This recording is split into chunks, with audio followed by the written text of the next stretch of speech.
In the headlines, Speaker Gbajabiamila parleys with Ministry of Education and ASUU on way out. INEC releases final list for presidential and National Assembly elections. Flood destroys houses, farmlands in Ringim Emirate of Jigawa State. Away from Nigeria, roadside bomb kills police officer, injures 3 others in Thailand. Hello and welcome to Trust News Update. I am Ayuba Ilya. Thank you for joining.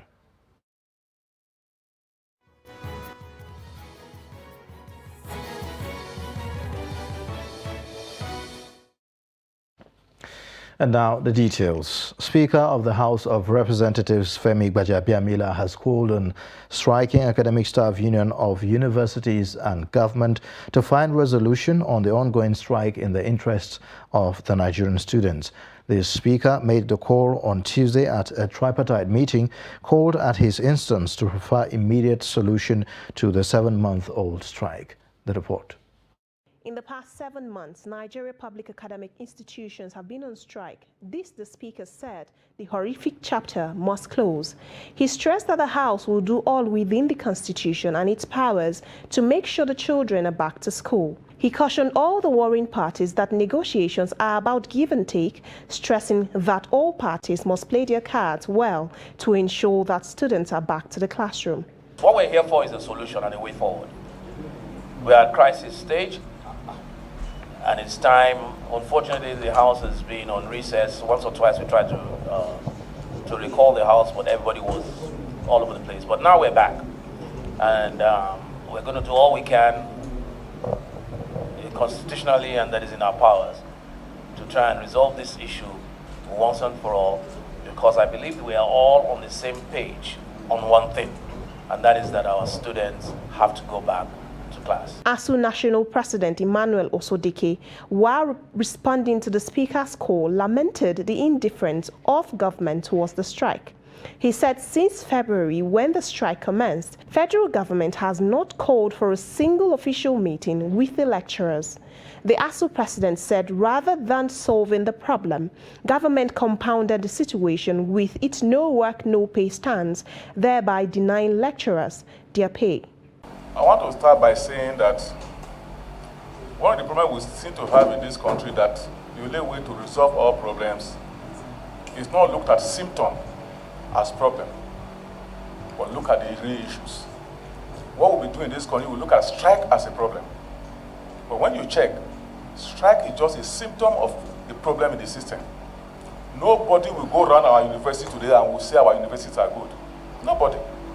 Whether it is federal, it is state, nobody, but we still to look at strike as a problem. And that's why in the past, it's 2009, we have so many of them.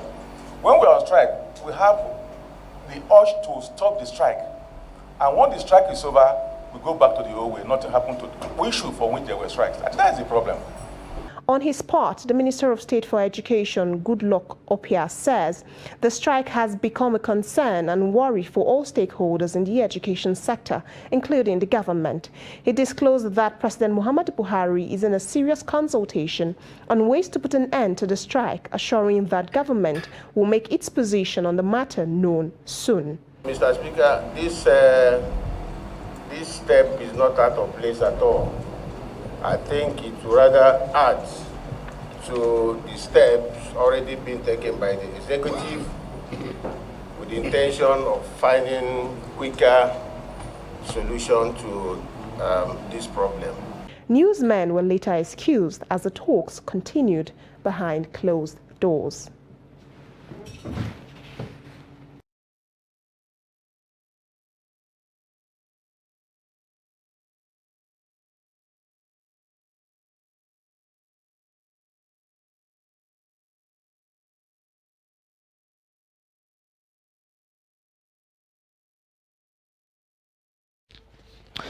Meanwhile, the Kaduna State government says it will not allow the blockage of the Kaduna-Abuja highway by the National Association of Nigerian Students, NANS, in its protest in the state against the prolonged strike by the Academic Staff Union of Universities. The Commissioner for Internal Security and Home Affairs, Samuel Ruwan, stated in a statement issued in Kaduna that the move was unacceptable and a prelude to the breakdown of law and order. The Commissioner therefore said individuals, unions and other groups should take note of the advisory and keep off the road. Students of public universities in Nigeria are embarking on a protest at strategic locations to ground activities in their attempt to pressure the government to meet ASU's demand to suspend the 6-month locks on universities. INEC has published particulars of 18 presidential candidates and their running mates consistent with its timetable and schedule of activities for the 2023 elections. Academic qualification, age and gender of the candidates were published. While only APM is fielding a female presidential candidate, or J or Chichi, none of the political parties is fielding female running mate, and no candidate is a person with disability. PDP presidential candidate Atiku Abubakar is the oldest with 75 years, while the youngest candidate is A-party candidate Imumolen Irene Christopher with 38 years. Kashim Shettima is listed as APC vice presidential candidate, just as Isaac Idahosa made the list as NNPP vice presidential candidate to Rabiu Kwankwaso, and Yusuf Dati Baba Ahmed completes LP ticket as vice presidential candidate to Peter Obi. The trial replaced names placeholders earlier submitted to INEC to meet deadline, while Senator Godswill Akpabio made the Senate list as APC candidate for Akwa Ibom Northwest. Names of Senate President Ahmad Lawan and that of Bashir Machina were missing from Yobe State list of senatorial candidates. Sokoto State Governor Aminu Tambuwal, however, made the list as PDP candidate for Sokoto South Senatorial District. The camp of Rivers State Governor Nyesom Wike has officially pulled out from participating in the PDP presidential campaign of Atiku Abubakar in 2023 election. The group made its position known at a marathon meeting that lasted in the early hours of Wednesday at Wike's private residence in Port Harcourt. The group's position, which was announced by Chief Olabode George, said that it will not participate in whatever capacity in the campaign council unless the national chairman of the PDP, Dr. Iyorchia Ayu, resigns his position. Those that participated at the meeting were Seyi Makinde of Oyo State, Olusegun Mimiko, former governor of Ondo State, Donald Duke, former governor of Cross River State, Ayo Fayoshi, former governor of Ekiti State, Jonah Jang, former governor of Plateau State, Mohammed Adoke, former Attorney General of the Federation, Olabode George, Jerry Gana, a former minister, Chibudok Nwoche, former Deputy Speaker of the House of Representatives, Suleiman Nazif, Nena Ukeje.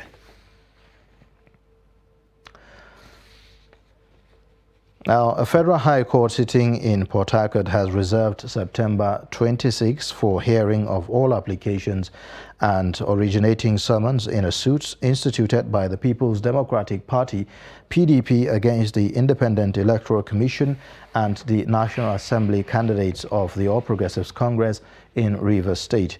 When the matter was brought in court, the presiding judge, Justice Stephen Dalio Pam, after receiving applications from the defendants asking him to recuse himself from the case, adjourned till September 26 for a definite hearing on all the applications, including the originating summons. The report. Speaking outside the courtroom, Ezemoye Amadi, who appeared for himself as the 12th defendant and the APC candidate for Ikwere Federal Constituency, alleged that the judge refused to allow him to address the court, as was advised by the administrative judge, adding that the judge rather preferred to hear all applications at an adjourned date. Today, I tried to prevail on the presiding judge to allow me, in obedience to the directive of the administrative judge, to allow me to present my application before him so that he can make a pronouncement on my application. And once again, he refused. I also want to put on record that everything that I said in court there, the judge refused to record me. At this point in time, I can tell you, tension is beginning to build up.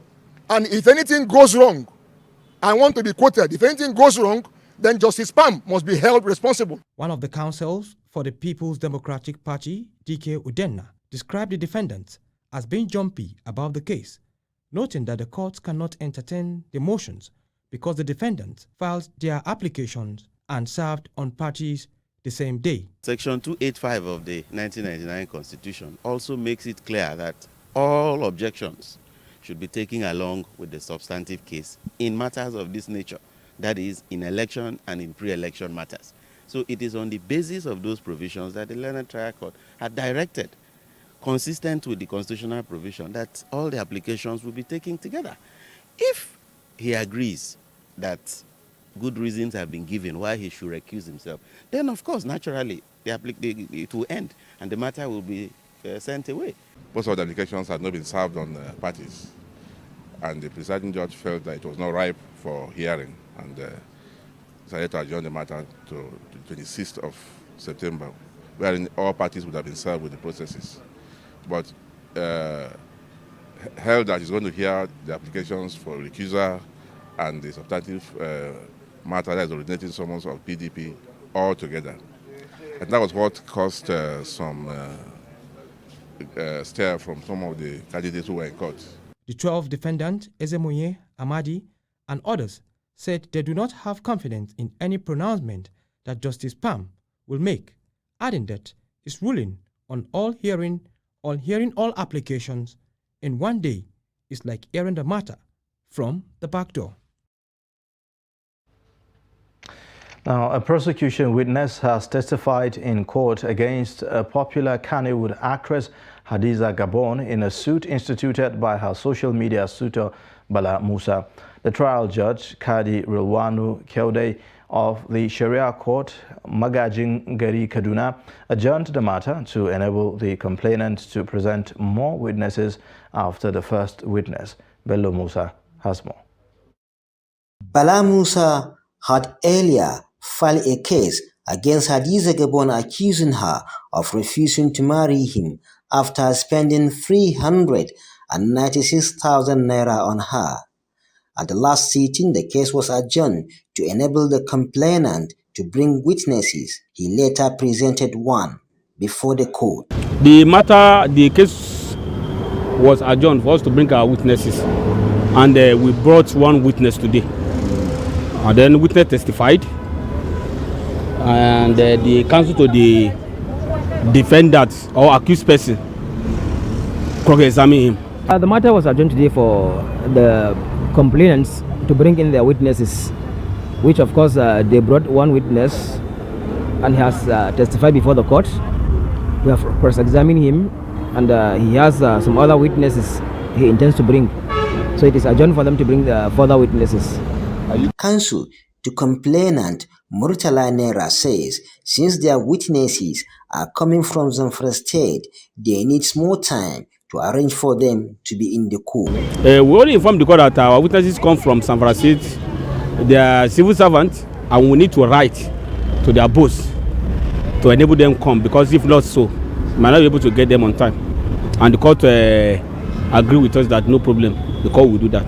As you have heard in court, the court, because of secrecy and confidentiality, it's not something that it has been adjourned for a specific date. We will agree on the date together with the council, then we'll inform the court. The adjourned date will be announced later. Bello Musa, Trust TV News, Kaduna.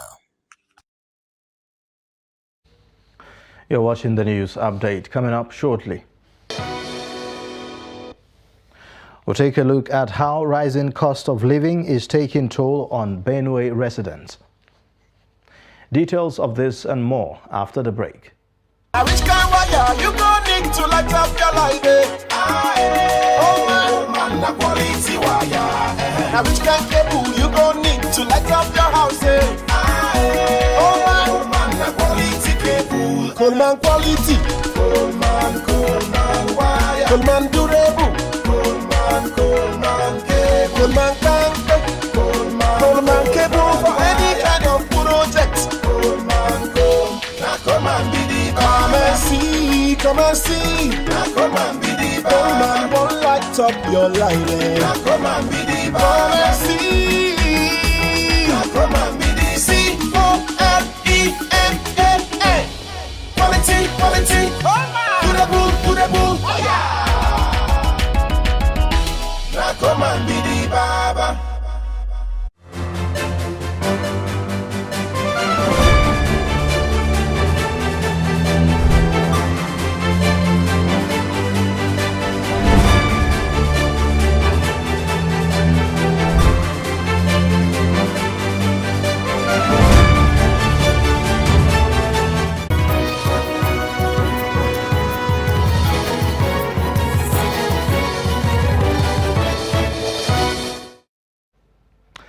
Thanks for staying. You're watching Trust News Update. Here's a reminder of our top stories again.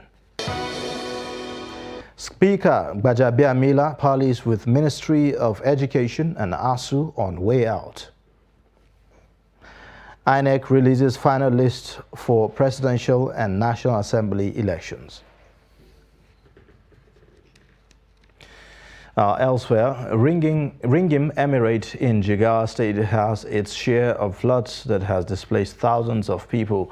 Trust TV correspondent Idris Jibrin visits the community, from where he sends this update. This is called Majiawa village in Ringim local government area of Jigawa State. Now, this place, there are over 150 people living in this particular village. But like you can see, it's flat. Everything is gone. The village is submerged inside water.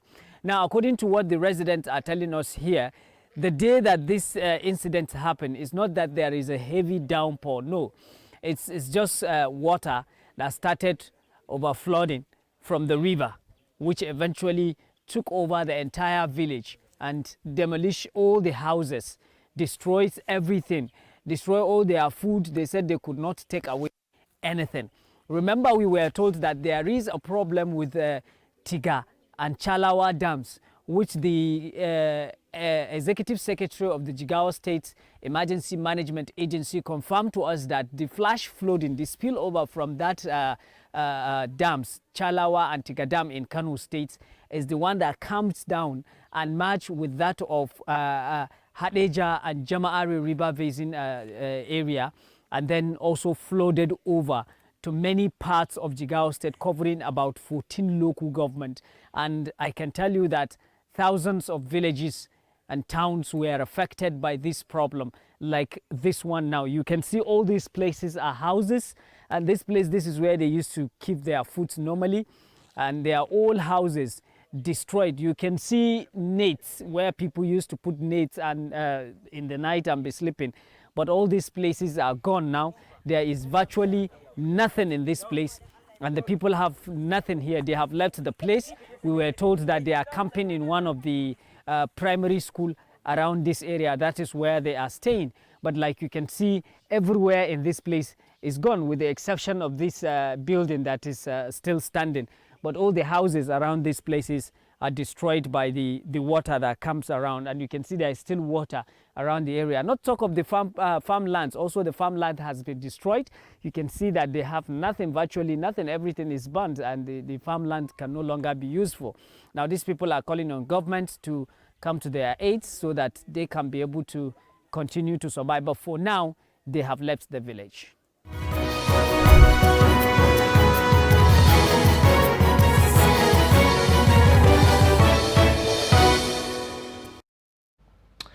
And now to some breaking news. Reports reaching us says that the National Industrial Court has restrained Academic Staff Union of Universities, ASUU, from continuing with its 7-month-old strike. The court gave the order in a ruling on interlocutory application by the federal government. We'll bring you details of this in our subsequent bulletin. Now, over 2,000 internally displaced persons living in Malkohi camp, the second most populated IDP camp in Adamawa State, have decried lack of sufficient food, healthcare personnel and teachers, among other basic necessities of life, as major factors besieging their lives. Salis Lawan reports on how these vulnerable people are calling on government as a matter of urgency to assist them. The report. Boko Haram crisis in Adamawa, Borno and Yobe states have led to significant amount of loss of life, internal displacement, property destruction, decline in public service delivery, and significant disruption of social system of the community.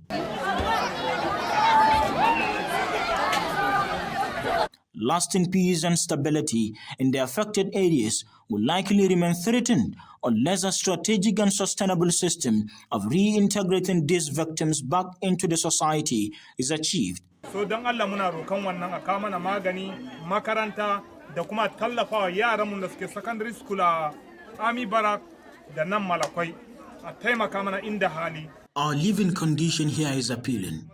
Clinic no medicine, school no teachers, and also food stamps assistance are no longer coming like before. We seriously need to be supported. Please, we need our children to be educated. And more, our living condition need to be checked. Women and boys, who form the larger percentage of the camp population, are seriously affected educationally and psychologically.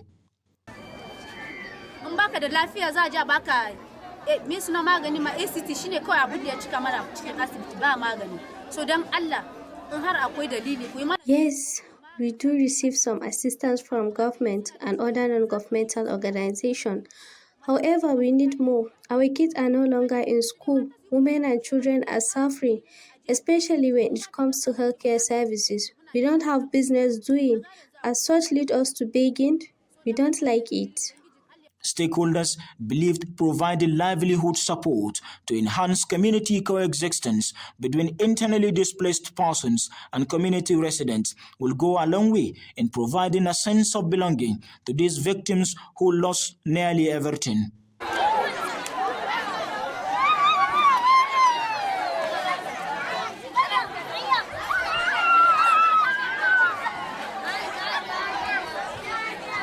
They also solicited for the provision of key humanitarian services that have significant implications for mental health and psychosocial well-being to ameliorate hardship and trauma faced by these internally displaced persons. Silas Lawan, Trust TV News, Yola. Anambra State government has warned residents against indiscriminate disposal of waste, stressing that anybody caught by law enforcement agencies will face the full wrath of the law. Managing Director, Anambra State Waste Management Agency, Mike Ozomehna, made the warning while speaking with journalists in Awka, Anambra State capital. He said that the era of improper waste disposal in the state had gone and that the government will not take it lightly with anybody violating its law, rules and regulations put in place to protect the environment. He said that waste should be collected, separated at source and kept for collection by the house-to-house waste managers. The system of open collection and dumping has been abolished. Also, keeping waste on the major roads is now prohibited.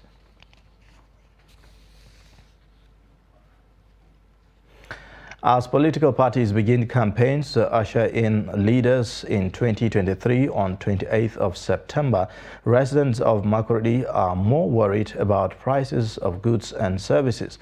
They are concerned that the worst may happen if there is no immediate solution to cut down the prices of goods and services in the country.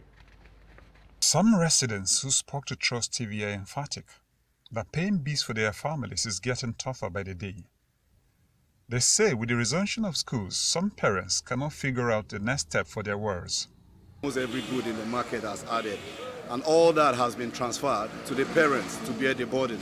And that is to say, our salaries are not increased, but the bills keeps increasing. It's a very, very difficult one. But how will we do? So we are managing to scrape whatever we are able to scrape and then pay as much as we can. Makurdi-based economist and financial analyst says Nigeria has never had it this bad. He blames the high cost of goods and services on poor management of the economy. When we're talking about inflation, we're referring to the general and the persistent and consistent increase in the general prices of goods and services in an economy.